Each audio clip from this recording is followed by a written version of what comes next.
Al llarg dels 40 anys que fa que es va instal·lar aquest mural a la façana de l'edifici conegut com el Bolet de Girona, s'ha convertit en una imatge emblemàtica d'aquesta zona de la ciutat, a cavall entre el barri vell i l'Eixample.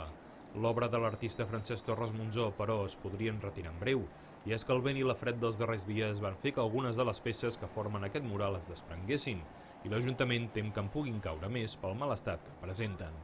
De moment ja s'ha col·locat una malla protectora i s'ha traslladat la parada de bus que hi havia uns metres enrere.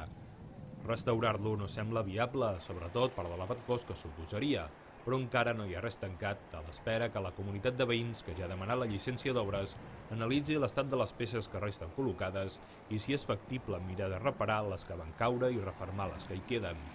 A l'espera de què passarà amb la façana, què s'hi farà i com s'aprofitaran les peces si s'acaben traient, els veïns de l'immoble comencen a fer-se la idea, tot i que amb recança, de que aviat ja no hi seran.